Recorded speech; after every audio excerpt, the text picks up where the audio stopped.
My name's Sean Esplin. I'm a maternal fetal medicine physician, which is someone who is an obstetrician that deals with only high-risk pregnancies. I'm also the medical director for obstetrics for Intermountain Healthcare, so I kind of oversee all of the labor and deliveries at all of the hospitals for Intermountain Healthcare.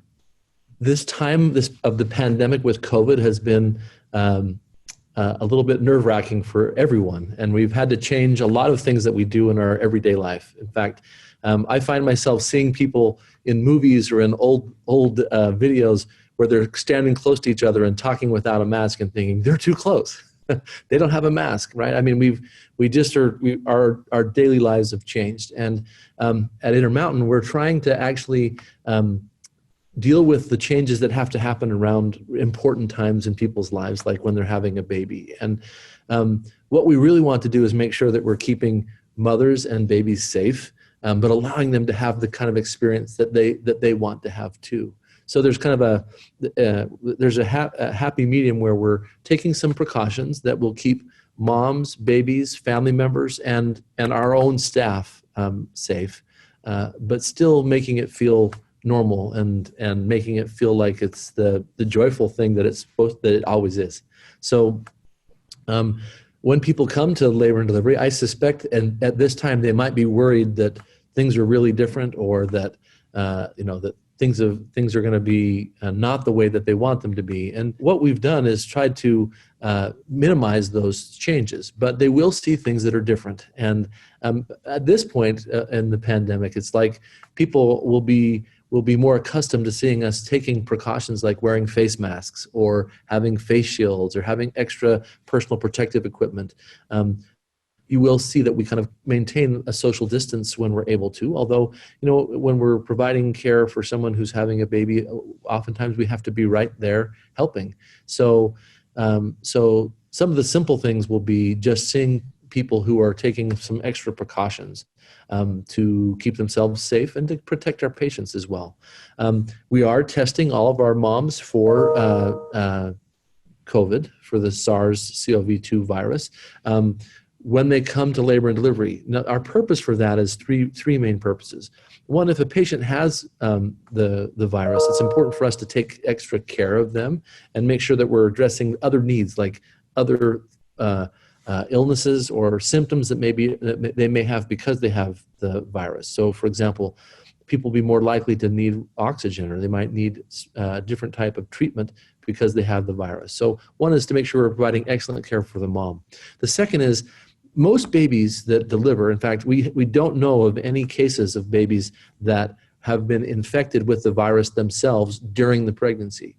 But the risk for the baby is going to be in that time right after the baby delivers, when the mom and the baby are kind of bonding, and there's that opportunity for the baby to become infected if we don't know that the mom is infected. Now, we know that that's a critical time for moms and babies, and we want to keep them together as much as possible. And we've actually gotten to the point now where we're not separating anyone from their babies, but what we are doing is, if we know that someone has COVID, we are teaching them how to have that same bonding and that same experience but put their baby at much lower risk of becoming infected. So understanding who is positive when they come into labor and delivery allows us to be prepared to help the baby when it delivers, and the mom and the baby to bond and stay together, but do it in a safe way. And then the third thing is, we want to make sure that our healthcare providers are protected as well. And in some of the places, like in New York and some of the bigger places where the pandemic was a bigger problem,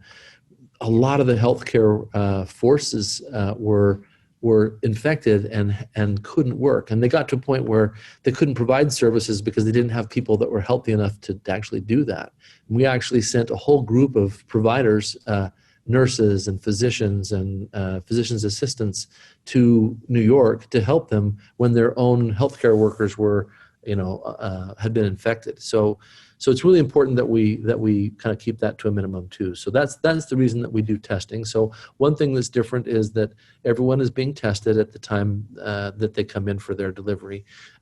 Another thing that's going to be different is that you'll see us working together as teams to try and protect ourselves and the patient from passing the infection back and forth. So like I mentioned, you'll see more personal protective equipment, more mask wearing and face shield. We have teams that have practiced and been educated on how to help moms and babies in these situations stay safe. So you may see more of a team approach when you come. I heard a great story yesterday about a midwife who was taking care of a mom who was having a delivery, and she had tested positive for COVID.